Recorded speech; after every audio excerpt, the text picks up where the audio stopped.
好，弟兄姐妹们平安，早上好。那我们开始之前，好不好？我们就一起安静我们的心，预备我们的心来继续今天的敬拜，好不好？我就做一个祷告来开始。谢谢主已经带领我们平平安安、健健康康，这一个星期以来，可以今天早上来到这个地方，来一起敬拜你的名，来一起享受你的同在。神啊，我们不要把这些东西都当作是理所当然的事，这些恩惠，上帝啊，我们要把今天早上的时间，从开始直到末了，完完全全的交托在你的手中。奉耶稣的名祷告，阿们。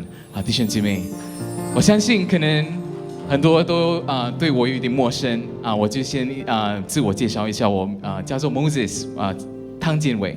那也是今天早上第一次在这个地方一起跟你们一起就是带领敬拜，很荣幸能够有这个机会。那我们也要就是一起在这个地方享受神的同在，好不好？那开始之前，好不好？弟兄姐妹一起起立，好不好？我就宣读一个这个从诗篇100篇4到5节宣召的经文，就这样说：应当充满感恩，进入他的殿门。满口赞美进入他的院子，要感谢他，称颂他的名，因为耶和华本是美善的，他的慈爱存到永远，他的信实直到万代。阿们。好不好？我们在敬拜赞美之前，我们就做一下热身，好不好？因为还很早，我知道有些人就可能还是打瞌睡，我们就跟我们的左右前后的邻居打一声招呼，好不好？主日平安，主日平安，主日平安。这边哈利路亚，我们预备好我们的心了吗？来，我们一起赞美我们的神。哈利路亚！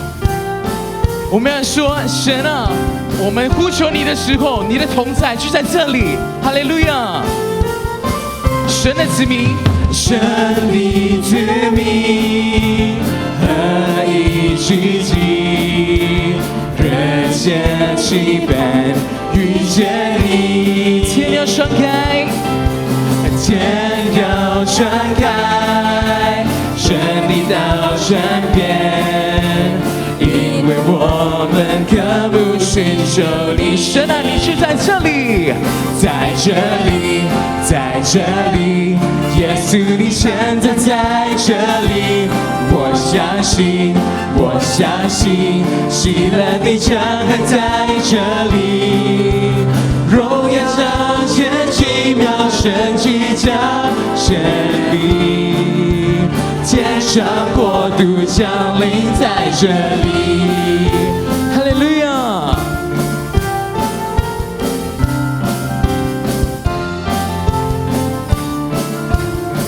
让我们一起来，神的子民。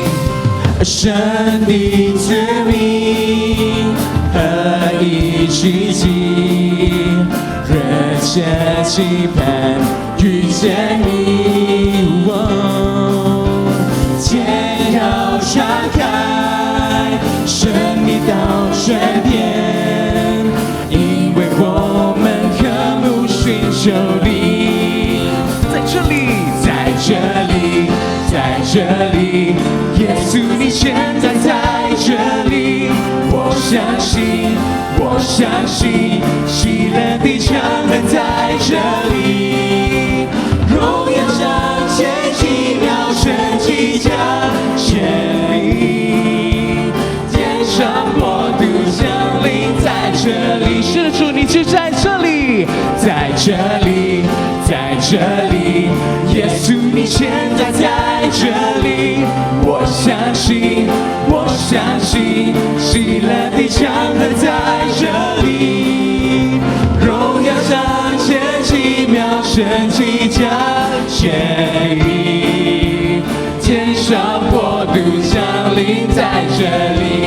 你的灵是在这里，你的灵在这里，这里就有自由，生命自由运行无止境。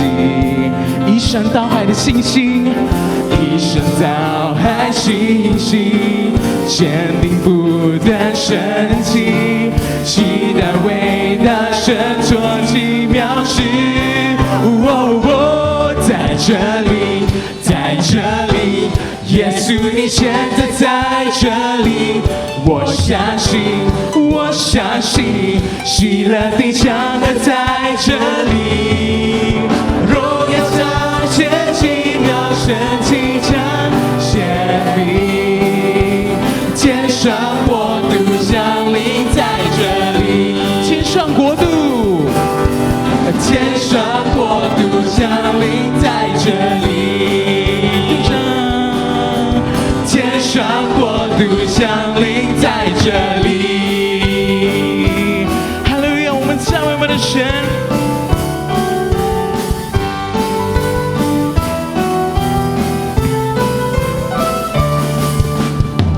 哈利路亚！是的，主，你的同在就在我们当中，你的同在就在这里。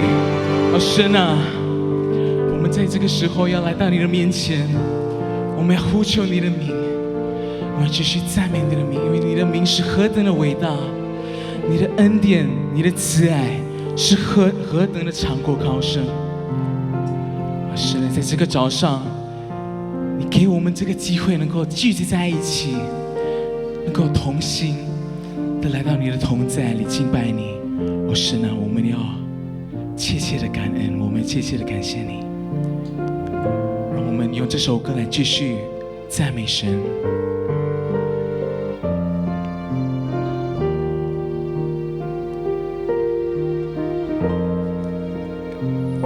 我们同心，主，我们同心在你面前，以祷告寻求里面。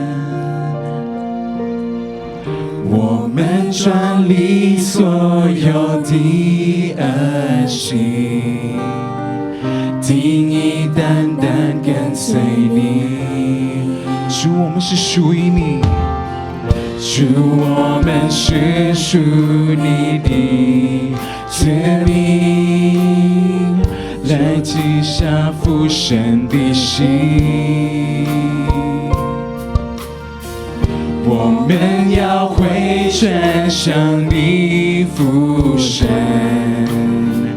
也要看见复兴。我们呼求你，阿爸父，设立你宝座在这里，你闭着眼。这耳垂听，奉属命的呼求，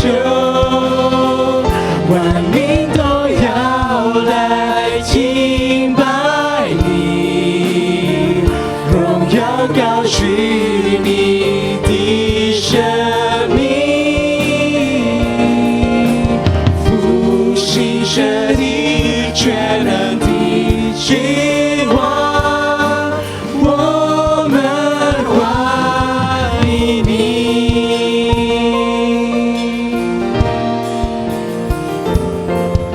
同心，主，我们同心在你面前，以祷告寻求里面。我们专理所有的恶行，定义单单跟随你。主，我们是属于你。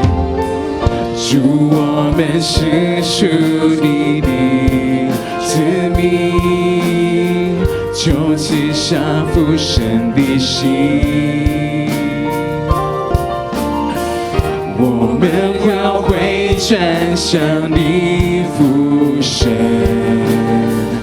也要看见复兴。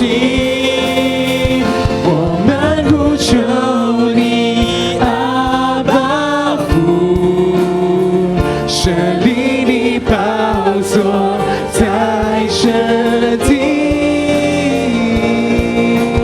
你闭上眼看着耳垂听，奉属命的呼求，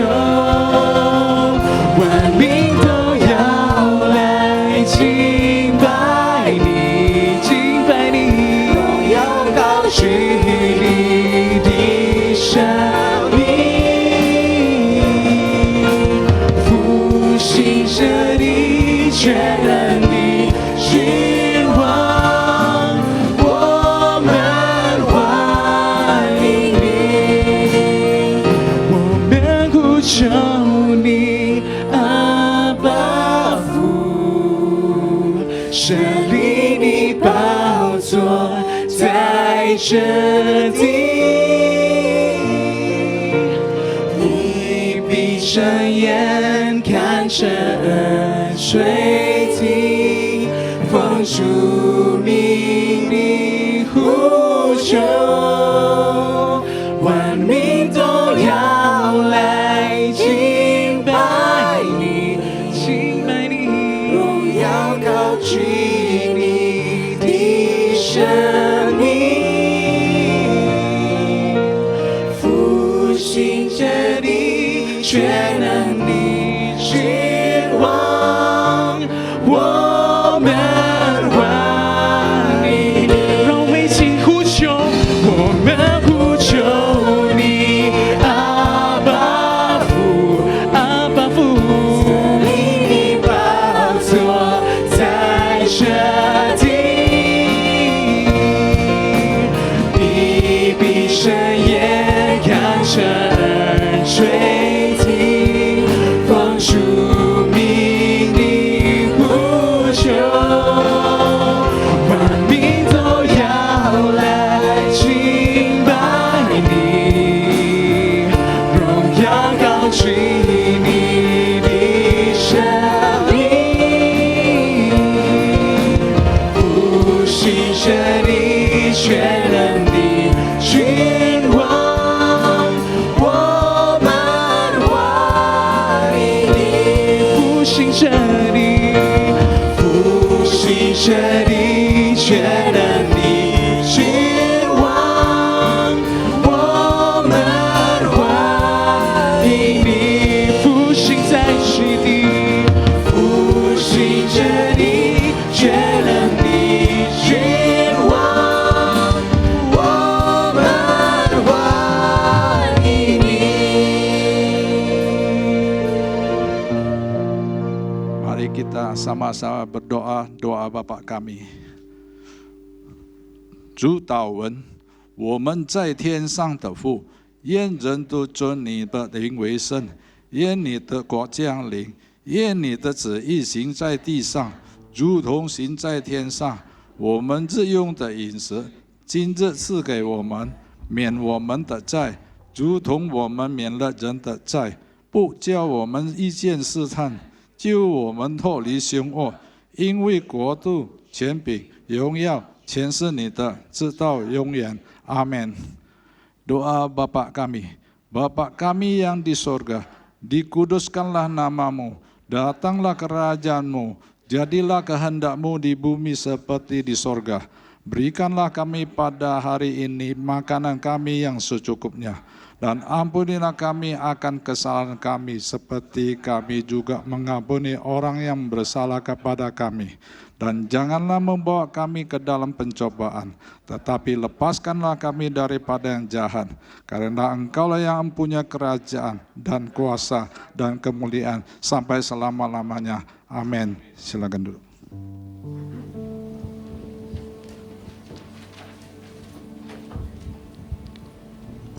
好，我们就用这首诗歌，圣灵请你来预备我们的心，来听今天的正道。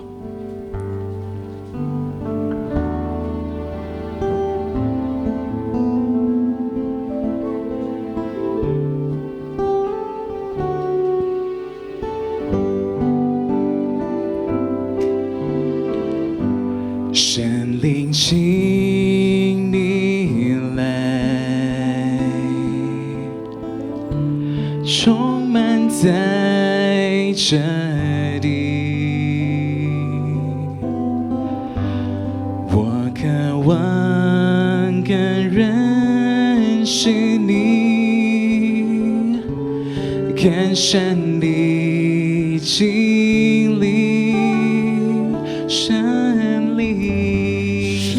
灵请你来，改变我心意，开我的眼睛，开我眼，开我的耳朵，开我耳，让我更多认识你，我呼呼求圣洁，圣洁，圣洁归我主，我尊崇你荣耀，荣耀，荣耀归我主。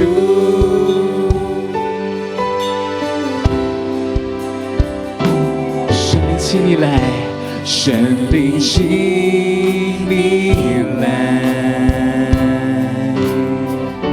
充满在这里。我渴望更认识你，更深地经历神灵，神灵请你来，改变我心意，开我眼睛，开我眼睛，开我耳，让我更多认识你。我呼求圣洁，圣洁，圣洁归我主，我尊崇你荣耀，荣耀，荣耀归我主。我呼求圣洁，圣洁，圣洁归我主，我尊崇你荣耀，荣耀，荣耀归我主。我呼求圣洁，圣洁，圣洁归我主，我尊崇你荣耀，荣耀，荣耀归我主，荣耀归我主，荣耀归我主。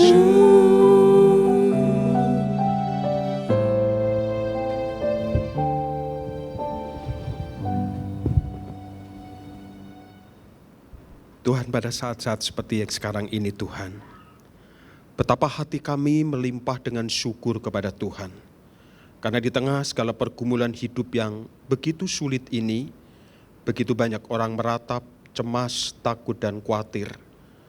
Kami bersyukur karena di dalam diri kami orang-orang yang percaya kepada Kristus. Ada Roh Kudus yang memampukan kami melewati setiap pergumulan dan persoalan. Ada Roh Kudus yang menghibur kami. Ada Roh Kudus yang menguatkan kami. Sudah sepantasnya dan selayaknya kalau hidup ini kami pertaruhkan, kami letakkan di dalam Engkau yang penuh kuasa, di dalam tuntunan Roh Kudus. Karena hari-hari ini betapa sulitnya setiap keputusan yang harus kami ambil. Karena itu akan menentukan iman dan masa depan hidup kami. Kami bersyukur pujian ini mengingatkan kami bahwa menghadapi hidup yang sulit ini, menghadapi hidup yang penuh dengan takut dan gentar ini, kami tidak sendirian. Ada Roh Kudus yang menuntun dan mendampingi kami. Terima kasih dan sekarang ya Tuhan kami mohon di dalam anugerah-Mu, di dalam kekuatan Roh Kudus-Mu kami akan belajar firman-Mu. Buat kami menjadi rendah hati, buat kami menjadi berserah bersandar, sehingga firman-Mu itu yang kami terima, mentransformasi hidup kami, mengubahkan, menuntun, menguatkan, bahkan meneguhkan iman kami, supaya semakin dewasa di dalam Engkau ya Tuhan. Bantu dan tolong kami akan keterbatasan kami menangkap bahasa, menangkap barangkali suara, menangkap setiap kalimat. Kiranya Roh Kudus menjadi penterjemah kami. Kiranya Tuhan juga menolong, menyingkapkan kebenaran-kebenaran kepada hamba-Mu. Jangan biarkan dia menyampaikan kata-kata yang bukan berasal dari urapan-Mu. Biar kiranya setiap kata kalimat yang dia sampaikan di hadapan jemaat-Mu dituntun, diurapi dan diberkati oleh Roh Kudus. Terima kasih Tuhan memberkati kami semua karena kami berdoa di dalam nama Tuhan Yesus Kristus. Amin. Silakan duduk Bapak Ibu yang dikasihi Tuhan. Shalom. Senang sekali saya terakhir 2019 saya khotbah di sini dan rasanya sudah begitu lama sekali kita berjumpa hari ini. Bersyukur di dalam anugerah Tuhan bahwa kita dimampukan, dituntun melewati masa-masa sulit hari ini. Bapak Ibu tahukah hari-hari ini bukan hal yang gampang. Kita berada di dalam satu kurun waktu 2 tahun ini hidup dalam kecemasan, ketakutan, kekhawatiran. Hari-hari ini bukan hanya orang-orang yang tidak percaya, banyak anak-anak Tuhan pun tidak kuat menghadapi hidup ini. Jikalau kita mengerti bahwa kita tidak sendirian, harusnya kita mampu. Betapa orang sekarang ini begitu banyak kesepian, mengalami cemas. Ada begitu banyak peristiwa dihadapkan kepada kita di dalam masa pandemi ini. Sudah tidak sedikit orang mengambil keputusan-keputusan yang konyol. Tentu saudara membaca berita atau melihat berita, ada orang kita nggak masuk akal seorang ibu yang baru melahirkan anaknya, seminggu kemudian anaknya dicekik dan meninggal. Alasan ibu itu sangat simpel, dia tidak akan mampu membesarkan anaknya ini sementara suaminya di masa pandemi ini kehilangan pekerjaan. Seorang suami kemudian menyuruh istri anaknya, saudara bisa Google di sana, suruh tidur semua, kemudian dibunuh satu-satu dan kemudian mereka juga bunuh diri. Saudara, mereka bukan hanya orang yang tidak percaya, saya membaca berita-berita dan saya berhadapan langsung begitu miris bahwa anak-anak Tuhan pun, saya mengatakan anak Tuhan karena mereka sudah ada di dalam gereja, melakukan hal yang sama. Selama masa pandemi ini Tuhan izinkan saya keliling ke beberapa daerah dengan rasa takut. Saya punya komitmen kalau gereja ngundang saya harus datang. Meskipun pandemi, saya berikan hidup saya dan saya ke Batam, ke Palembang, ke Manado, ke Surabaya dan sebagainya. Saya berhadapan dengan keluhan-keluhan jemaat. Mereka mengatakan begini, Pak Pendeta, kalau Tuhan itu memang ada di manakah sehingga kita harus berhadapan dengan situasi sulit ini? Sulit bagi kita untuk menjelaskan dengan kalimat-kalimat pengertian teologi. Selalu saya hanya berkata kalau Bapak Ibu bisa melewati sampai hari ini, bukan karena kekuatanmu. Tahukah kita ada Roh Kudus yang sebenarnya memberi hikmat kepada kita untuk tidak mengambil keputusan yang salah. Tapi seringkali juga Alkitab mengingatkan kita, bisa jadi Roh Kudus sudah mengingatkan kita, kita tidak mau dengar. Kita mendukakannya atau memadamkan rohnya. Nah, bersyukur hari ini kita diingatkan kembali bahwa hari ini adalah hari Pentakosta. Hari di mana kita memperingati turunnya Roh Kudus. Bukan menantikan turunnya Roh Kudus karena orang yang sudah percaya kepada Tuhan Yesus itu ada Roh Kudusnya. Roh Kudus hanya tinggal di dalam hidup orang Kristen, orang yang percaya Yesus. Amin. Sebaik apapun orang itu, kalau bukan dari Roh Kudus, kebaikannya tidak baik murni. Jadi orang yang baik belum tentu benar. Tapi orang yang baik dan benar itu jelas pimpinan Roh Kudus. Orang yang mengikuti kehidupannya Konfusius pasti baik. Orang yang mengikuti ajaran-ajarannya baik, tetapi kebaikannya adalah kebaikan yang bukan sesuai standar Allah. Kalau cuma bicara tentang baik, dosen saya Pendeta Stephen Tong ngomong bahwa sapi pun baik. Sapi itu semua berguna. Dari kulitnya, dari nya pun berguna buat pupuk. Kalau cuma baik, sapi lebih baik daripada manusia. Dikatakan tetapi kebaikan sapi bukanlah kebaikan standar Allah. Maka bersyukurlah kalau kita boleh menjadi Kristen. Ada Roh Kudus tinggal di dalam diri kita yang seharusnya membuat kita nggak akan cemas dan berputus asa. Itu yang akan kita pelajari hari ini, bahwa Roh Kudus itu sang penolong sejati. Bos kita menolong kita terbatas, orang tua kita menolong kita terbatas, sahabat kita terbatas. Tetapi Roh Kudus menolong kita tidak pernah terbatas. Amin. Mari kita membuka bersama-sama dari kitab Yohanes pasal 14, Injil Yohanes pasal 14, kita membaca dari ayat yang ke-15 sampai ayat yang ke-17, lalu kita akan loncat di ayat yang ke-25 dan 26. Nanti ada beberapa ayat yang saya akan tampilkan di sini. Di dalam kitab Yohanes, Injil Yohanes pasal 15, Saya akan bacakan pelan-pelan karena hari ini tidak diterjemahkan. Saya membaca pasal 14 ayat 15 demikian. Jikalau kamu mengasihi aku, kamu akan menuruti segala perintahku. Aku akan minta kepada Bapa dan ia akan memberikan kepadamu seorang penolong yang lain. Supaya ia menyertai kamu selama-lamanya. Yaitu roh kebenaran. Dunia tidak dapat menerima dia, sebab dunia tidak melihat dia dan tidak mengenal dia. Kata dunia di sini adalah orang tidak percaya, nggak bisa terima, nggak kenal dia. Tetapi kamu mengenal dia, kamu orang-orang yang ada di dalam Kristus Yesus kenal dia, karena dia penolong yang lain. Sebab ia menyertai kamu dan akan diam, tinggal beserta kita di dalam kamu. Lalu kita loncat ayat yang ke-25. Semuanya itu kukatakan kepadamu selagi aku berada bersama-sama dengan kamu. Tetapi penghibur yaitu Roh Kudus yang akan diutus oleh Bapa dalam namaku, dialah yang akan mengajarkan segala sesuatu kepadamu dan akan mengingatkan kamu akan semua yang telah kukatakan kepadamu. Saudara, tadi saya mengatakan bahwa hari ini saudara adalah hari Pentakosta, saudara. Apakah itu hari Pentakosta, saudara? Hari Pentakosta kita memperingati hari turunnya Roh Kudus. Lagi sekali hari memperingati. Karena Roh Kudus sudah tinggal di dalam diri kita. 10 hari kita mengadakan doa, itu adalah untuk kita kembali mengingatkan diri kita. Adakah sungguh hidup kita itu ada Roh Kudusnya? Nah, pada hari Pentakosta itu pertama Roh Kudus diberikan kepada dunia ini untuk khusus orang-orang yang percaya kepada Kristus. Tidak diberikan kepada semua orang. Hanya kepada orang-orang Kristen, kepada gereja Tuhan. Pentakosta berarti itu hari ke-50. Setelah kebangkitan Yesus Kristus. Selama 40 hari, Yesus menampakkan diri, membuktikan diri bahwa dia real, hidup. 40 hari itu bukan waktu yang pendek. Itu sebabnya kalau kita ditanya apakah Yesus benar-benar sungguh hidup, coba 40 hari masa kita masih meragukan. Dia menampakkan kepada semua orang yang dijumpai oleh Tuhan. Bukan hanya 1-2 orang, Alkitab mencatat ratusan orang mereka jumpai termasuk murid-muridnya. Setelah 40 hari memperlihatkan, menyatakan diri bahwa ia adalah hidup, ia bangkit. Dan ingin memberitahu kebangkitanku adalah memberi pengharapan kepada orang-orang yang berputus asa, kepada mereka yang tidak tahu jalan hidupnya. Maka Yesus mengatakan, akulah pengharapan sejati. Letakkan pengharapanmu kepada aku yang hidup, bukan kepada Allah yang mati. Nah, saudara, setelah menyatakan seperti itu, Yesus sekali lagi tahu bahwa dia sebentar lagi akan naik ke surga. Murid-murid sudah terlalu nyaman, Yesus hidup kembali, dia pernah menyaksikan begitu banyak mujizat dan sekarang mau ditinggalkan lagi. Maka Yesus sebelum meninggalkan, kalau kita ingat di dalam kitab Lukas, saudara, kita melihat di sana bagaimana Yesus memberitahukan kepada kita.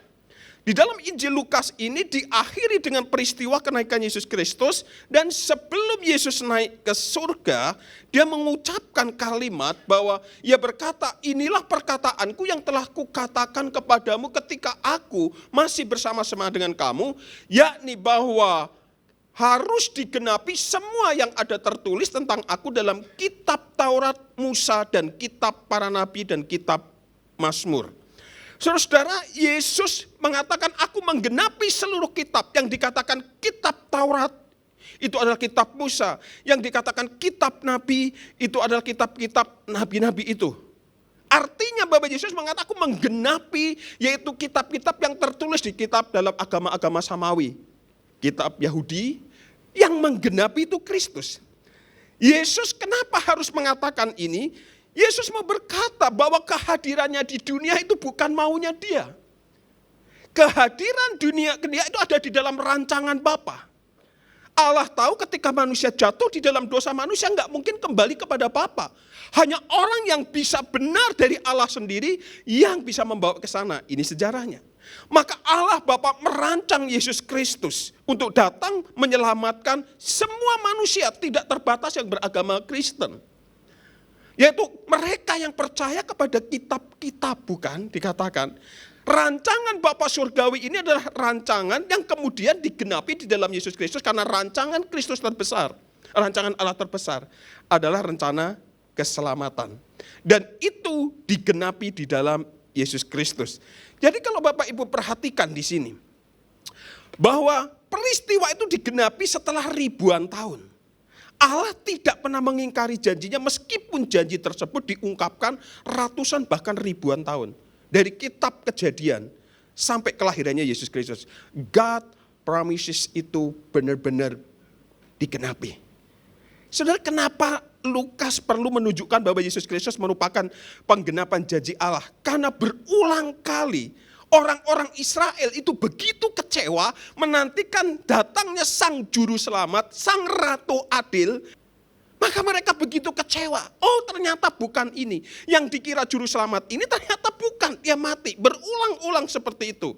Lalu Lukas menandaskan bahwa janji Allah itu digenapi bukan menurut kita. Bukan menurut waktu kita, tetapi menurut waktu Allah. Waktu Tuhan memang berbeda dengan waktu kita. Pada awal pandemi orang mengatakan bernubuat dan sebagainya bahwa pandemi ini nggak akan lama. Tetapi saudara, ternyata 2 tahun.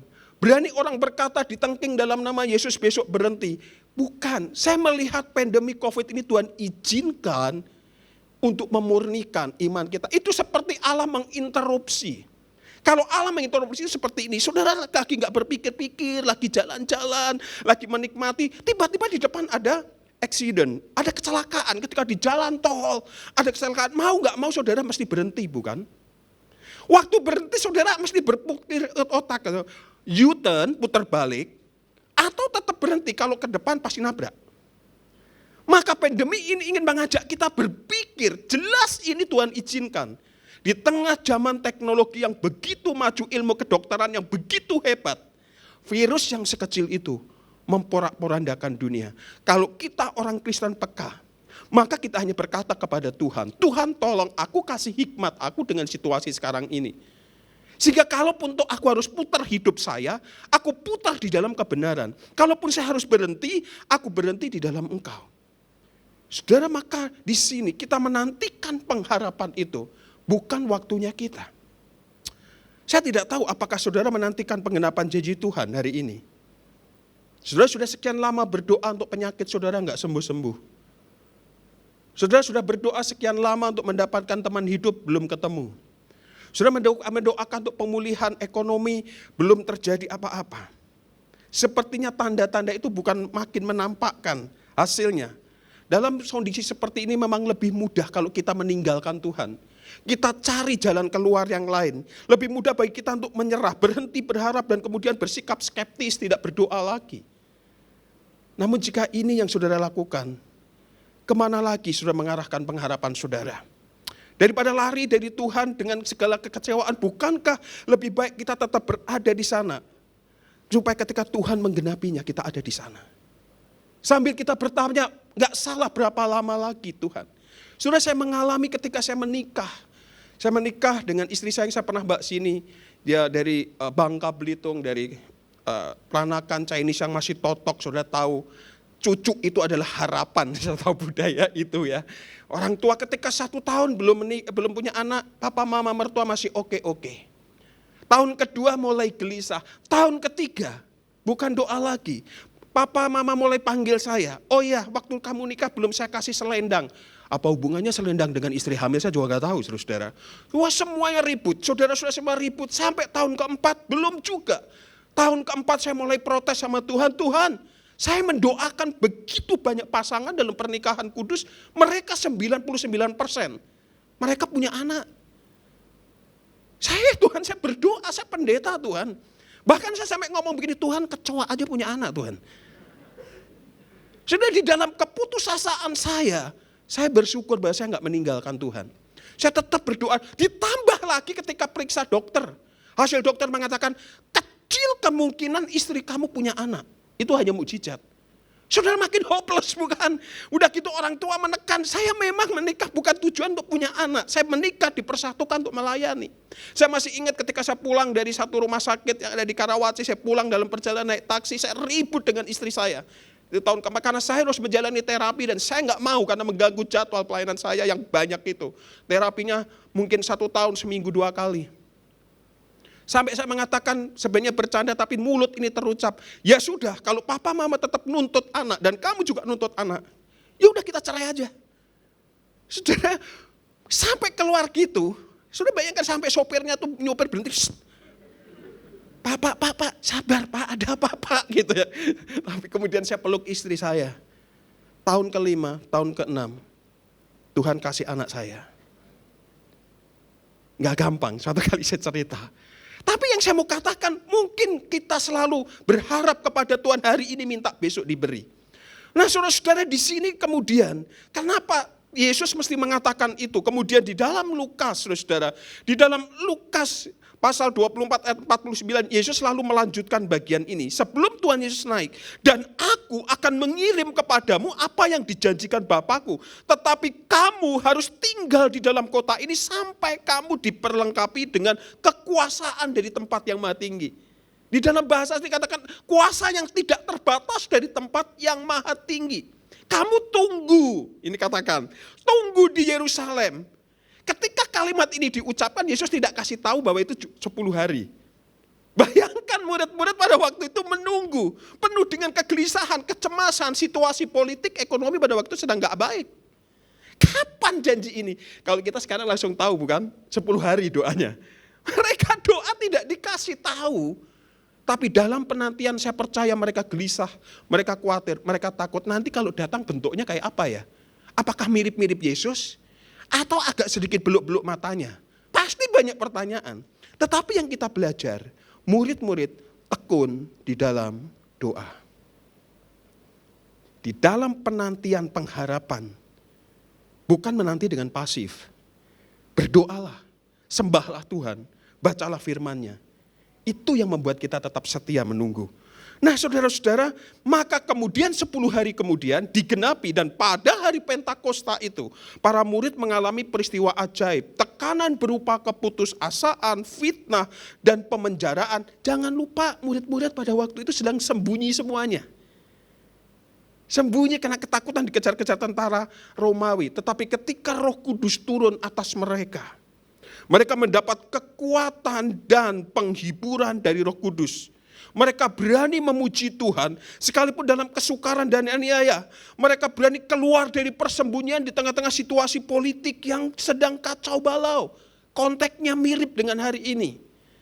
Mereka berani memberitakan Injil, tidak takut lagi dipenjarakan, tidak takut lagi dianiaya. Dan Alkitab mencatat di sana saudara-saudara, bahwa di sini mereka Injil diberitakan luar biasa dan Roh Kudus bekerja secara ajaib sekali. Dan inilah sebagai bukti bahwa Allah tidak pernah meninggalkan kita dan membiarkan kita menghadapi pergumulan hidup ini seorang diri. Katakan amin saudara.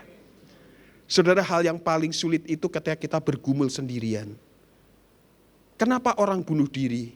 Kenapa orang bunuh anaknya? Sudah tahu kenapa? Karena dia alone. Gak ngomong dengan siapa-siapa. Tapi waktu saudara sedang takut putus asa, ada teman yang diajak ngomong. Itu adalah sedikit lega. Maka tugas seorang konselor itu seringkali cuma mendengar. Saudara ketika kesel ungkapkan semua sama Tuhan. Tuhan dengar kok. Tuhan gak marah kok. Nah saudara ini. Tuhan tahu kecemasan kita. Tuhan tahu kekhawatiran kita. Tuhan tahu beratnya hidup kita. Maka pada saat-saat terakhir menjelang kematiannya, Tuhan Yesus juga tahu bahwa murid-murid ini nanti gak tahu akan tercerai-berai. Dan sebagainya, siapa yang akan menjadi penolong mereka bagi murid-muridnya. Maka dalam bacaan tadi, Yesus berkata apa? Aku akan minta kepada Bapa dan ia akan memberikan kepadamu penolong yang lain. Supaya ia menyertai kamu dan saya termasuk murid-murid. Selama-lamanya. Bukan hanya sekali. Sudah perhatikan dikatakan aku akan memberikan kepadamu penolong. Kata penolong di situ adalah Roh Kudus. Yang adalah apa sudah dikatakan diterjemahkan di sana bahwa Roh Kudus itu Tuhan Yesus menyebut Roh Kudus sebagai penghibur, parakletos dan penasehat atau counselor. Saudara, kata ini bisa diterjemahkan dengan seseorang yang sedang menghibur, menguatkan, memberikan jalan keluar kepada mereka yang sedang takut, putus asa, cemas. Ini kehadiran Roh Kudus. Jadi saudara, apa tugas Roh Kudus? Roh Kudus diberikan kepada orang Kristen, orang percaya, untuk menghibur kepada kita yang terluka. Terluka karena apa? Disakiti orang lain, disakiti, diperlakukan tidak adil. Menghibur, memberi pertolongan kepada kita yang berputus asa, dan menghibur kita yang sedang berduka cita. Selain itu juga memberikan kekuatan kepada kita yang sudah mulai lemah imannya. Ia memberikan keberanian kepada setiap kita. Saudara, itu sebabnya Paulus di dalam pergumulannya di dalam Roma pasal 8, kalau kita melihat bahwa begitu kesulitan itu sudah melanda semua dunia, Paulus mengatakan begini di dalam bagian itu. Siapakah yang akan memisahkan kita dari kasih Kristus? Penindasan atau kesesakan? Atau penganiayaan? Atau kelaparan? Atau ketelanjangan? Atau bahaya? Atau pedang? Paulus mau mengatakan begini, kalau kita sungguh-sungguh percaya kepada Yesus, sungguh-sungguh mempercayai dia tinggal di dalam diri kita, kesulitanmu, kondisi keadaanmu, kedukaanmu tidak akan memisahkan Kristus dengan kamu, dan kamu gak akan terpisah meninggalkan Tuhan. Jadi kalau kita sungguh-sungguh beriman kepada Kristus, kondisi sesulit apapun, kita akan menunggu setia sampai Tuhan menolong kita, dan itu pasti Dia tolong kita. Pasti tolong kita. Yang sering kali kita gak merasakan pertolongannya karena kita gak sabar. Kita gak sabar. Saudara bayangkan, walaupun ucapan saya tadi bercanda, misalnya, bahwa kemudian kita cerai, ditanggapi istri saya cerai gitu saudara, itu hancur hidup masa depan saya. Gak akan khotbah hari ini. Mana ada orang khotbah cerai diundang khotbah. Saya gak akan punya anak yang mungil dan sekarang menjadi kebanggaan saya. Saya gak akan melayani sampai hari ini. Tapi karena sabar, marah boleh, tapi tetap sabar di dalam Tuhan. Kita cepat-cepat minta ampun di sana karena kita manusia. Kadang-kala capek dengan kondisi ini. Tapi Paulus katakan seharusnya itu gak memisahkan kamu dari Kristus. Kenapa? Lalu Paulus melanjutkan umumnya, karena kita lebih daripada pemenang. Bukan hanya orang menang, lebih dari menang. Tetapi dalam semuanya itu kita lebih daripada orang-orang yang menang oleh Dia yang telah mengasihi kita. Paulus berkata apa seolah-olah? Paulus berkata ketika Roh Kudus memenuhi kita, hidup kita, kita bukan hanya apa saudara, kita bukan orang kalah. Kita bukan pecundang, kita bukan orang yang mudah menyerah, mudah takut, mudah kecewa menghadapi hidup ini. Tapi kita orang yang selalu berpengharapan. Orang yang selalu berada di dalam memuji Tuhan mesti sulit. Kita menjadi pemenang bukan karena kita hebat. Kita menjadi pemenang karena Roh Kudus menguatkan kita. Itu sebabnya kalau kita kembali di dalam Yohanes pasal 14 ayat 15 dan 17 tadi, bahwa disebutkan bahwa ketika aku akan minta kepada Bapa dan Ia akan memberikan kepadamu penolong yang lain supaya Ia menyertai kamu selama-lamanya. Penolong yang lain itu diterjemahkan dalam hal seperti ini. Yang pertama, saudara-saudara, dikatakan bahwa Roh Kudus itu adalah comforter, penghibur kita. Roh kebenaran, roh penolong yang diutus Bapa oleh Yesus Kristus ini. Ia sebagai penolong dengan berperan sebagai memberikan penghiburan ketika kita berhadapan dengan duka cita yang sulit untuk kita mengerti. Saudara-saudara, saya mau menceritakan kisah yang saya hadapi selama pandemi ini. Saya sampai memberikan tulisan ini, mujur tak dapat diraih, malang tak dapat ditolak. Saudara, itu peribahasa yang paling tepat untuk menggambarkan 4 anak yang masih kecil-kecil kakak beradik. 1 tahun kira-kira sebelum pandemi, mamanya tiba-tiba meninggal, saudara-saudara. Saya masih ingat jam 10 malam masih WA dengan saya, tanya apa kabar, dia satu kelas, apa kabar Theo? Oh saya baik-baik puji Tuhan, karena kami tetanggaan beda blok saja. Wah puji Tuhan, bisa ketemu enggak? Dia katakan, oh kita atur waktu aja kita ketemu dengan beberapa alumni. Saudara tahu jam 2 pagi mengalami kesesakan dan pagi jam 3 meninggal. Mamanya meninggal, 4 anak ini masih kecil-kecil, masih SD dan yang paling besar SMA kalau nggak salah waktu itu. Saudara hatinya hancur, luar biasa anak-anak ini. Belum selang beberapa bulan kemudian masuk masa pandemi. Itu awal-awal bulan Februari kalau nggak salah.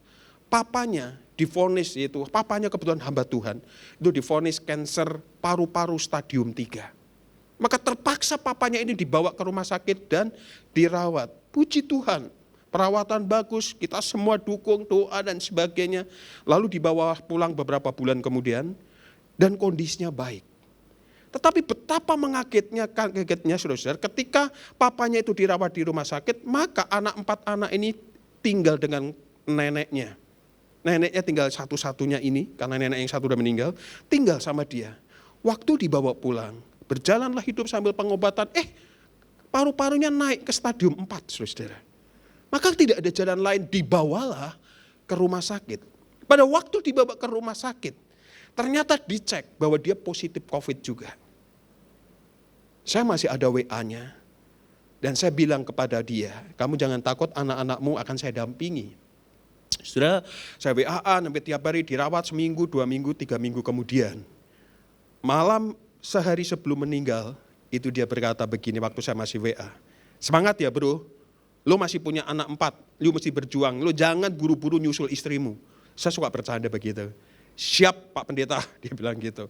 Saudara tahu tuh WA belum hapus. Paginya meninggal. Tetapi tahukah ada peristiwa yang lebih mengerikan lagi? 2 hari sebelum dia meninggal, neneknya ini mau ke rumah sakit. Di dalam perjalanan tiba-tiba dia balik lagi, ternyata positif COVID. Dan malam itu juga meninggal. Saudara, waktu saya mengantarkan pemakaman itu di daerah Joglo, Alfa Indah, saya peluk ke-4 anak itu cuma senyum. Saya nggak mampu mengeluarkan kata-kata apa untuk menghibur, karena nggak ada artinya. Bahasa saya hanya mendampingi dia dan memeluk dia. Tapi satu hal, saya dampingi dia tetap dia nyanyi dalam penghiburan itu, dia sukacita. Kemudian setelah lewat 7 hari, karena kemudian kami berembuk serahkan kepada keluarganya yang di Kalimantan, karena dia 4 anak masih kecil-kecil. Hari itu saya seharian dengan istri sediakan waktu untuk dia. Saya nggak ada hubungan apa-apa dengan dia, hanya baca kasihan. Saya ajak keliling Jakarta, you mau makan apa aja meskipun duit saya terbatas saya bayarin. Dari satu tempat ke tempat lain makan. Dan hal yang saya tangkap waktu saya tanya, kamu sedih nggak? Dia bilang begini, ya sedih lah om, ditinggal papa mama dan nenek, gimana nggak sedih? Tapi, kata-kata tapi, aku yakin kok papa mama lebih baik dan aku harus meneruskan hidup ini. Aku nggak sendirian om. Wah 4 anak itu ngomong, maksud kamu? Iya kamu nanti akan tinggal dengan tante om kamu. Enggak. Kan ada Roh Kudus yang tinggal dalam diri saya. Saya akan berjuang, saya akan kuat. Meskipun tentu sulit, nggak ada papa mama, nggak ada siapa-siapa. Dan om tantenya itu nggak begitu dekat sama dia. Sudah tahu, 4 anak ini memberi pelajaran buat saya. Saya membayangkan kalau dalam kondisi seperti ini tiba-tiba istri anak saya meninggal. Saya pendeta. Apakah saya ingat ada Roh Kudus yang menghibur saya? Saya buka Alkitab itu. Saya jadi ingat. Anak ini menjadi kuat karena Roh Kudus ingatkan bahwa dia gak sendirian. Sudah ini menjadi penghiburan kekuatan bagi kita bahwa kita gak pernah sendirian. Duka cita kehilangan itu gak bisa dihibur oleh siapapun. Namanya kehilangan. Hanya Roh Kudus yang memampukan. Maka kalau orang kehilangan seseorang lalu berputus asa, lalu meninggalkan Tuhan bahkan sampai bunuh diri. Itu artinya meskipun dia rajin ke gereja bahkan pendeta, barangkali dia belum terima Yesus sungguh-sungguh. Maka hari ini pastikan Bapak Ibu yang tidak akan meninggalkan ruangan ini sebelum yakin Yesus Kristus Tuhan dan Juru Selamat Bapak Ibu. Karena dengan demikian Roh Kudus akan tinggal di dalam diri kita. Amin. Ini yang pertama. Yang kedua sudah dikatakan apa? Yang kedua dikatakan bahwa dia bukan hanya seorang penghibur, tapi dikatakan seorang counselor. Counselor itu artinya pembimbing. Sudah peran selanjutnya sebagai pembimbing atau pengarah untuk terus hidup dalam kebenaran dan ketaatan. Terus hidup di dalam track kita. Hidup ini harus dilanjutkan. Bagaimana caranya? Kadangkala di tengah-tengah situasi yang sulit kita harus mengambil keputusan, bukan? Kita harus mengambil keputusan A atau keputusan B. Kadangkala ketika kita mengambil keputusan hanya berdasarkan logika dan untung ruginya kita. Tetapi Roh Kudus mengatakan apa yang dikatakan oleh dunia itu menguntungkan belum tentu tidak. Saudara, maka di sini di tengah segala kita nggak tahu harus ngapain. Ketika kondisi ekonomi sedang tidak baik, bisnis sedang melorot, bahkan bankrupt, kemudian ada keluarga yang sakit, kita nggak tahu apa yang harus kita lakukan. Berlututlah minta hikmat dengan Tuhan. Jikalau harus ke rumah sakit, apakah benar rumah sakit A? Barangkali Tuhan maunya rumah sakit C. Tapi seringkali ketika kita berhadapan dengan pergumulan, otak kita jalan dulu. Oh, kata orang sana yang paling baik. Belum tentu. Karena Tuhan bisa membuat yang tidak baik menjadi baik. Amin. Tuhan bisa mengabulkan apa yang tidak mungkin menjadi mungkin. Dan ini yang saya rasakan selama saya menjadi orang Kristen. Saya ingat ketika kami sekeluarga harus meninggalkan rumah karena saya jadi Kristen. Papa sedang stroke, kena stroke tiba-tiba dan seluruh tubuh ini hampir mati. Adik kena kanker otak. Lalu datang keluarga-keluarga kami, tinggalkan Yesus dan semua akan saya bayari dan akan saya beliin rumah. Saudara, enak mana? Saya ngikut Tuhan gak sedang pasti. Tetapi Papa berpesan, berlututlah minta hikmat Tuhan. Dan membiarkan berserah Papa, meskipun kemudian adik meninggal karena kansernya. Tapi kami pergi dengan ketidakpastian seperti Abraham. Tapi Tuhan tuntun di tempat komunitas Kristen yang membimbing kami. Dan kalau hari itu kami mengambil keputusan, tinggalkan Yesus. Hari ini saya gak khotbah. Tapi inilah, jangan hanya berpikir yang mudah. Benar gak itu maunya Tuhan? Hari ini banyak orang mengambil keputusan, orang Jawa bilang gerusa-gerusu itu apa sih? Tergesa-gesa gitu ya. Sudah punya Roh Kudus minta hikmat. Saya percaya Bapak Ibu yang sedang bisnis, yang buka toko, yang apa, itu sedang pusing keliling dengan kondisi yang sekarang. Tapi bukankah Allah pemelihara kita, sumber pengharapan kita? Datang ke Dia, maunya apa? Pasti maunya Dia yang terbaik, bukan maunya kita yang terbaik. Dan yang ketiga adalah, saudara-saudara, yang ketiga adalah Dia bukan hanya penghibur, Dia bukan hanya seorang pembimbing, Dia juga seorang advokat, yaitu seorang pembela yang bela kita. Saudara, makna yang ketiga ini bisa kita pelajari dari Parakletos adalah pembela, ini dalam memperjuangkan kebenaran. Memperjuangkan kebenaran yang sedang kita hidupi ini gak gampang. Para murid pada waktu itu harus memberitakan Injil di tengah-tengah habis Yesus disalib. Menjadi musuh tentara Romawi. Injil itu harus diberitakan. Menyatakan bahwa Yesus itu adalah Tuhan. Dalam situasi yang penuh dakwaan, penjara itu menunggu. Tapi mereka punya keberanian untuk terus maju. Bukankah hari ini iman orang Kristen dipertaruhkan? Orang mengatakan kalau orang Kristen dipanggil untuk jujur, dunia mengatakan jujur itu hancur. Ngapain ikut Yesus sekarang kita dimusuhi?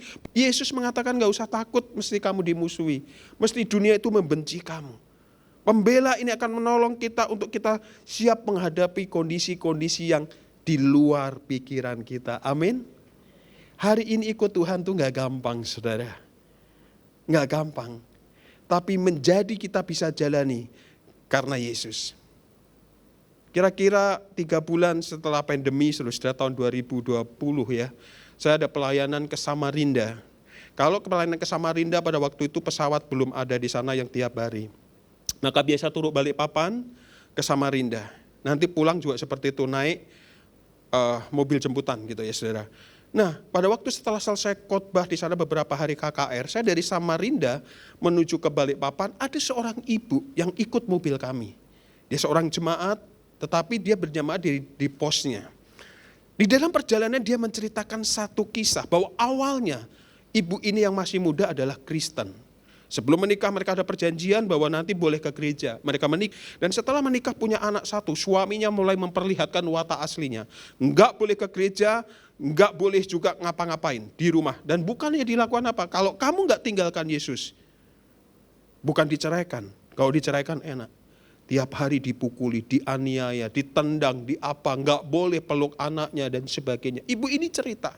Seminggu, 2 minggu, 3 minggu dia kuat, 4 minggu, 1 bulan, 2 bulan, mulai orang mengatakan sudah tinggalkan rumah itu. Dia enggak.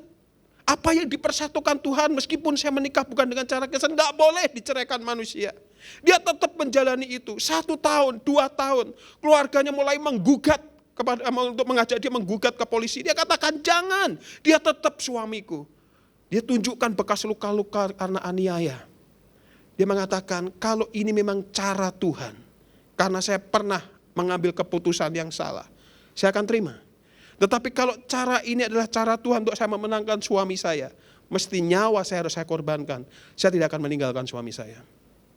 Singkat cerita, ketika semua orang ingin menolong dia untuk memperkarakan suaminya sebagai dengan penganiayaan, tapi dengan lembut dia katakan enggak. Dia tiap hari berlutut, Dia mengatakan ketika saya dipukul meskipun keluar darah, saya merasakan tidak sesakit kalau saya meninggalkan suami saya. Saudara, angkat cerita apa saudara? Suaminya dimenangkan bagi Tuhan. Suaminya berkata saudara. Suaminya bilang begini, saya nggak tahu kenapa kamu saya aniaya tetap kuat mengasihi saya. Dia hanya bilang begini, Tuhan Yesus bukan mengasihi orang baik. Tuhan Yesus mengasihi kita orang berdosa. Kamu dan saya orang berdosa. Kita dipersatukan. Enggak boleh kita cerai. Dan hari ini saya senang. Meskipun dia bukan hamba Tuhan. Melayani di pos dengan sukacita. Tuhan bela dia. Tuhan bela dia. Saudara mungkin sedang diperlakukan tidak adil dimanapun berada.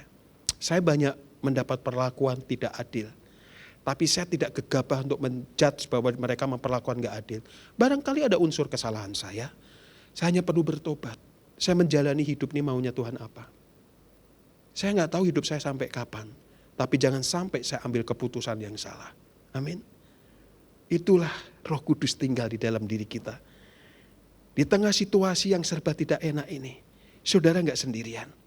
Kita memiliki Allah yang terus bekerja memelihara kita untuk terus taat. Menghibur kita, menguatkan kita. Pribadi ketika Allah Roh Kudus itu akan membimbing kita menjalani hidup yang sulit ini. Menghibur kita ketika kita putus asa dan lemah. Membela kita di saat kita diperlakukan gak adil, disakiti, dilukai.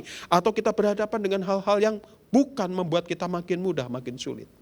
Hari Pentakosta mau mengingatkan kita semua, jemaat di Abalaf, engkau gak sendirian. Engkau gak sendirian. Ada Roh Kudus yang tinggal dalam diri kita.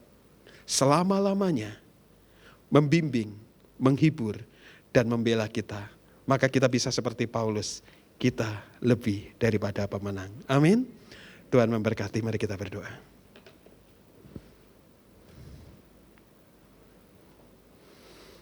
Mari kita berdiam diri sejenak di hadapan Tuhan.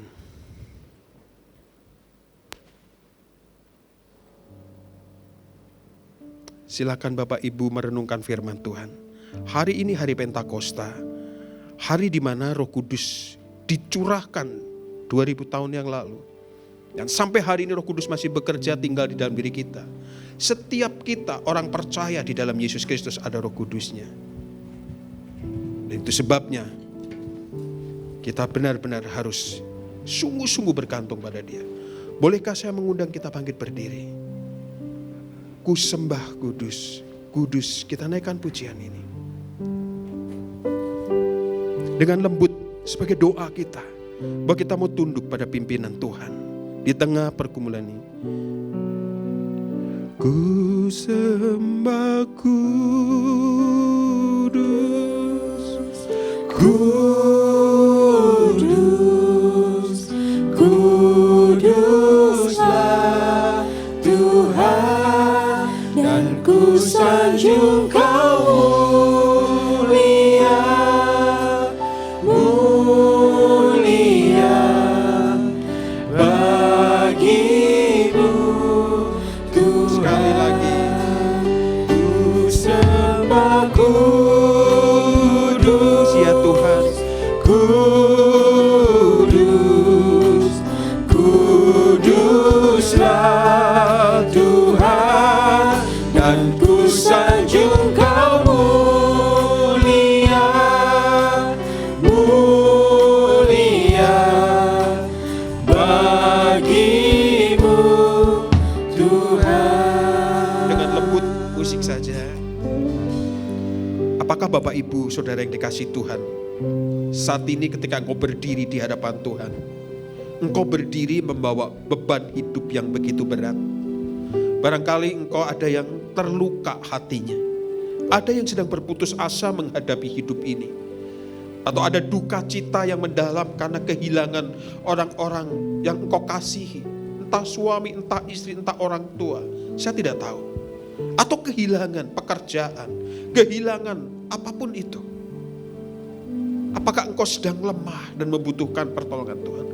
Apakah engkau sedang berputus asa, tidak tahu harus mengambil cara bagaimana?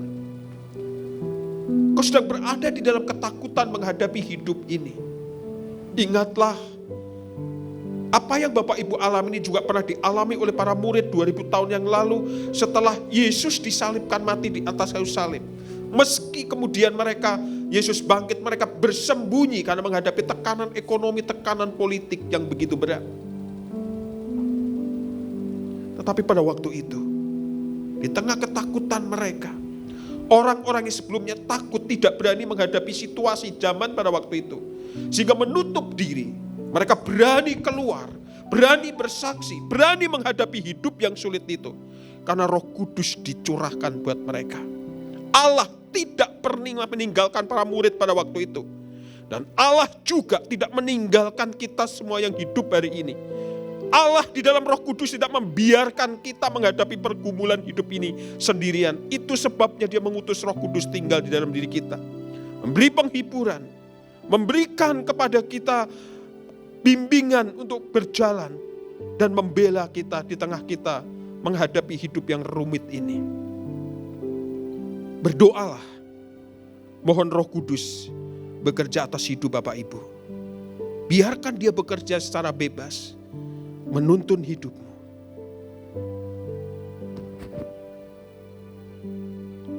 Tuhan, Kau mendengar setiap keluh kesah doa yang dinaikkan umat-Mu yang berdiri pagi hari ini.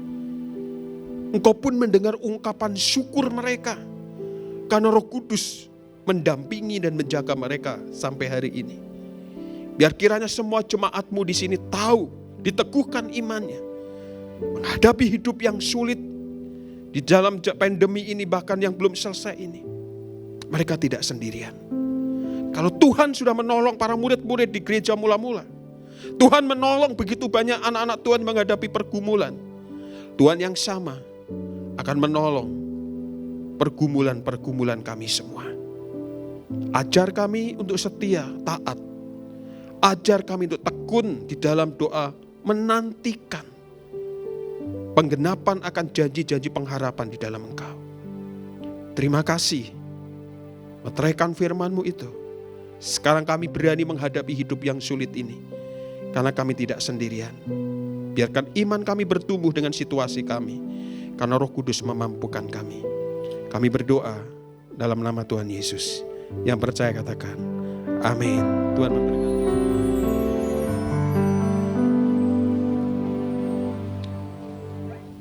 Terima kasih. 好，弟兄姐妹，我们就预备我们的心来做今天早上的奉献。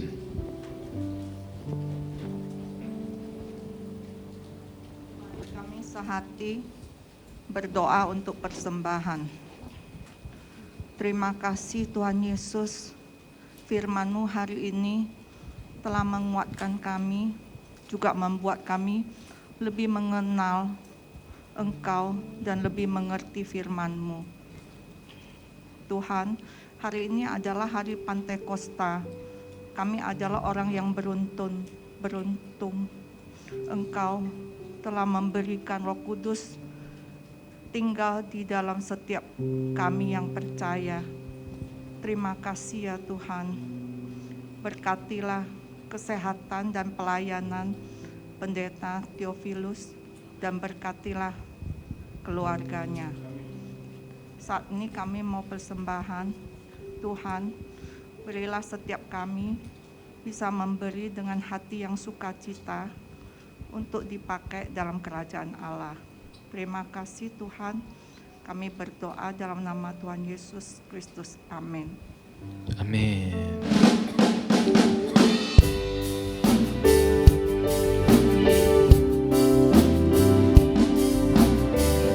我就这首诗歌何等恩典来奉献，一真诚的心降服在你面前，开我心眼，使我看见，以感恩的心领受生命活水，从你而来的温柔谦卑，何等恩典，你竟然在乎我。何等恩典，你宝血为我流；何尊贵荣耀为我冠冕，我的罪必充满赞美。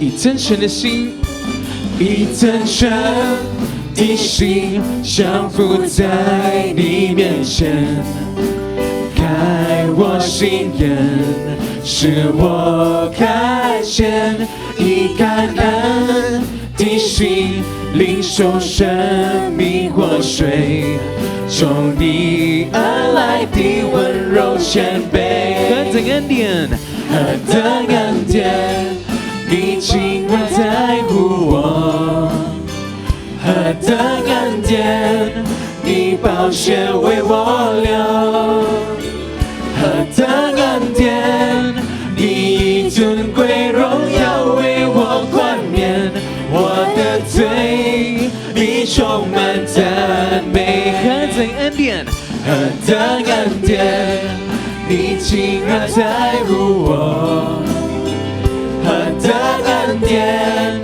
你宝血为我流，何等恩典，你以尊贵荣耀为我冠冕，我的罪必充满赞美。我的罪，我的罪必充满赞美。我的罪，我的罪必充满赞美。哈利路亚！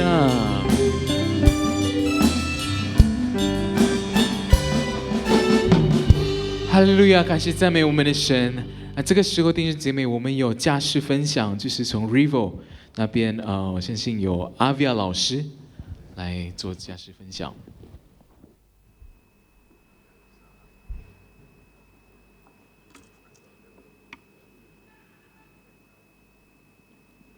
Oke, Shalom, selamat siang Bapak Ibu yang dikasihi Tuhan. Shalom, selamat siang ya. Saya mau mewakili Revo, ingin mengumumkan beberapa hal. Yang pertama, saya mengundang Bapak Ibu sekalian juga untuk bagi Bapak Ibu yang rindu untuk belajar mengenal Allah, belajar firman Tuhan. Siapa sih Allah itu? Allah itu sebenarnya ada satu atau tiga, atau itu sebenarnya Allah yang kita percaya itu Allah yang mana, atau Allah yang sama dengan agama-agama yang lain. Nah, saya mengajak setiap kita, mungkin ada yang rindu, ada yang mau belajar, kita sama-sama belajar di kelas doktrin kita. Revo ada kelas doktrin yang diadakan tiap hari Minggu pukul 6 sore. Dan di minggu ini secara khusus kita akan belajar tentang doktrin Allah. Saya mengundang kalau Bapak, Ibu, Saudara sekalian punya waktu senggang dan rindu belajar, mari kita sama-sama belajar bersama anak muda. Oke ya. Dan berikutnya, tanggal 31 kemarin sampai tanggal 1 Juni, kami Revo mengadakan acara kebersamaan di vilanya I Julia. Dan acaranya boleh berjalan baik dan lancar, itu semua kami yakin itu pertolongan Tuhan. Dan hari ini saya berdiri di depan ini secara khusus mau mengucapkan banyak-banyak terima kasih secara khusus. Yang pertama kami berterima kasih buat Pak Kosen, Ibu Suci yang dari awal memberikan kami ide dan mendukung sepanjang acara sampai selesai, kirim Sherlock lewat jalan mana, jalur mana. Kami bersyukur ya, kami dituntun dan dibimbing dengan sangat baik oleh Pak Kosen dan Ibu Suci. Dan yang kedua, saya juga berterima kasih secara khusus untuk I Julia juga yang dengan rendah hati dan berkenan untuk mengizinkan tempatnya dipakai oleh kami mengadakan acara kebersamaan. Vilanya indah, kami senang, anak-anak juga senang sepanjang di sana. CC juga I Julia. Yang ketiga, kami juga berterima kasih untuk I Irma dan I Ceni. Karena berkat dukungan dua mama ini kami di sana bisa makan dengan kenyang tanpa kekurangan satu apapun. Ibu-ibu yang bantuin kami masak, sehingga kami nggak usah mengkhawatirkan hal-hal yang urusan kampung tengah, urusan perut, karena ada Irma dan Ica nih. Terus yang berikutnya Susu Amin, kami berterima kasih Su, berkat Susu Amin kami boleh pergi dengan tenang, sampai di sana tenang, pulangnya juga aman, selamat, tidak kekurangan satu apapun. Itu tidak luput, Susu Amin sangat membantu kami. Thank you ya Susu, amin ya. Berikutnya Icincin juga kami bersyukur, kami mau mengadakan acara barbeque, kami juga bergumul, kita nggak punya pemanggang ya. Terus Icincin punya, nah terima kasih CCI Icincin, kami bisa barbequean dengan tanpa memikirkan hal-hal yang entah kami harus beli atau apa, ada Icincin yang membantu. Berikutnya Ilani, thank you yang tukang masak panada yang paling enak di Jakarta. Jadi kami tidak perlu takut dan khawatir ketika kami di tengah jalan kami lapar, di mobil udah ada panada banyak. Jadi thank you Sese ya Ilani dan Ilina, kami juga bersyukur untuk ayam bumbunya.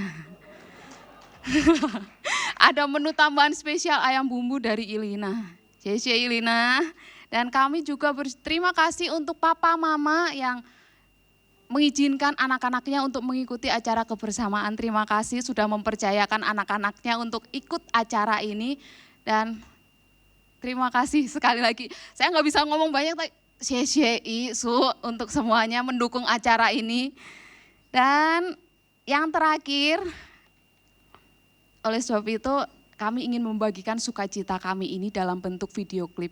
Kami bersukacita sepanjang kami di sana, biarlah ketika Bapak Ibu sekalian menonton dan melihat, boleh ikut bersukacita, sukacitanya boleh menular. Oke, boleh selamat menyaksikan Bapak Ibu sekalian.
Oi Jen, Koton, Koardi supir sejati.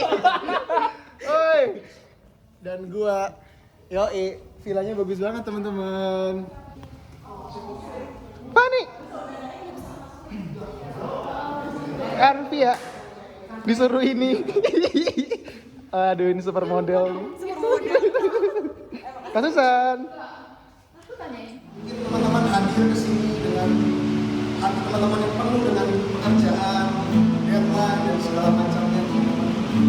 Tapi kita ketahuilah Tuhan sebenarnya terus menunggu kita. Dan apakah kita sudah melihat segala hal di dunia ini, terutama apa yang menjadi pengorbanan Tuhan itu indah, teman-teman.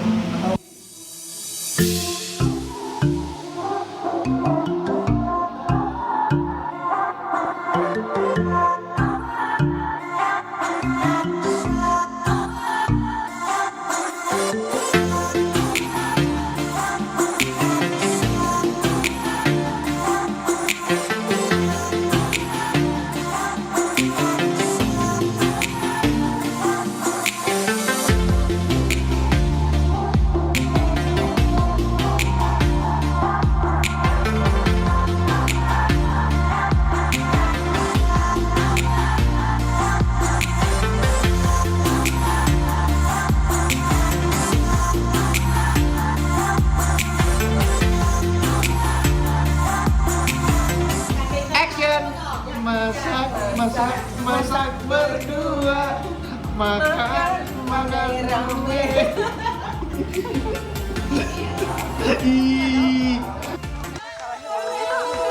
Michael, sama Michael. Weh, sama Kak.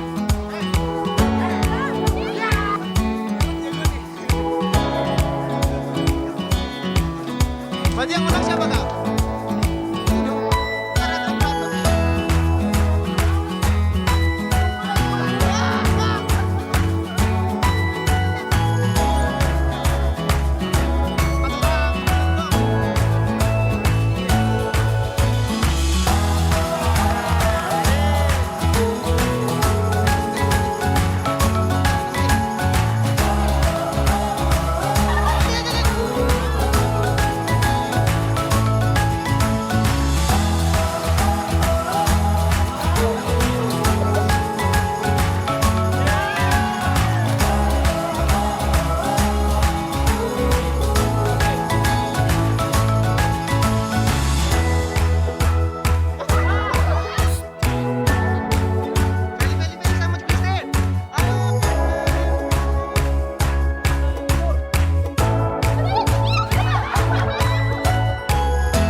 Dan Kak Susan yang telah menyusun acaranya supaya seru seperti ini. Coba kasih tepuk tangan buat Kak Arvia dong.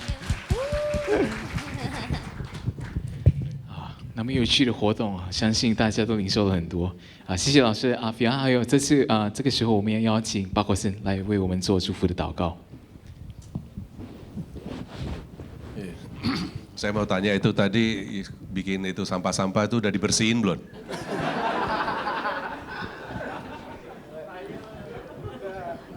Udah, So. Udah, So. Kita bersyukur ya, Tuhan itu sangat baik ya. Kita gereja mempunyai tempat seperti ini. Tadi Pak Theophilus bilang apa, kok besar banget ya?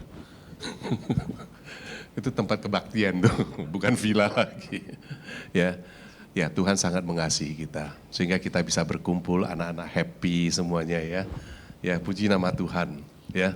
Sungguh seseorang yang sudah dirubah seperti apa, Julia ya, menjadi berkat di tempat ini. Walaupun gereja kecil ya, saya percaya Tuhan menyediakan semuanya. Amin.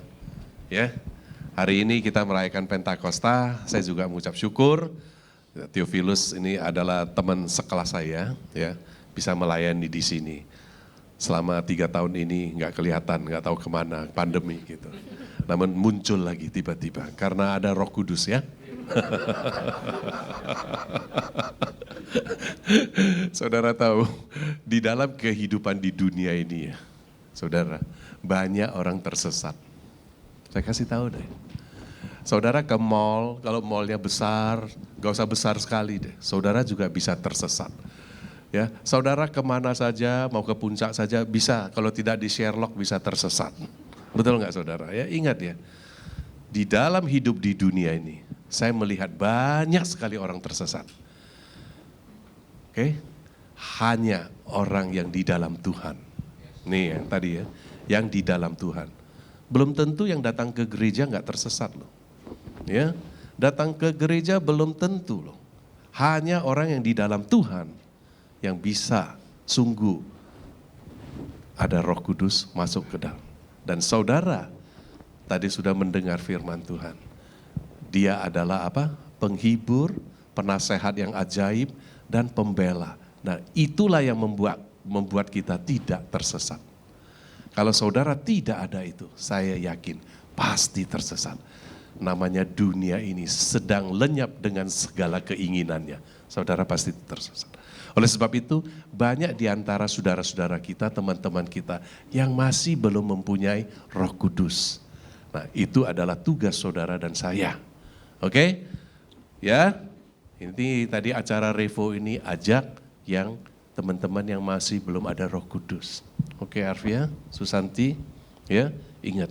Nah, inilah menjadi satu alat untuk membawa orang kembali kepada Tuhan. Baik, saudara, kita akan mengakhiri kebaktian hari ini. Mas, saya undang kita semua bangkit berdiri. 爱你，耶稣，深深爱你，耶稣，我爱你，超越生命中一切。深深爱你，耶稣，深深爱你，耶稣，哦，我爱你，耶稣，深深爱你，深深爱你，耶稣。深深爱你，耶稣，我爱你，超越生命中一切。深深爱你，深深爱你，耶稣，深深爱你，耶稣，哦，我爱你，耶稣，我爱你，哦，我爱你，耶稣。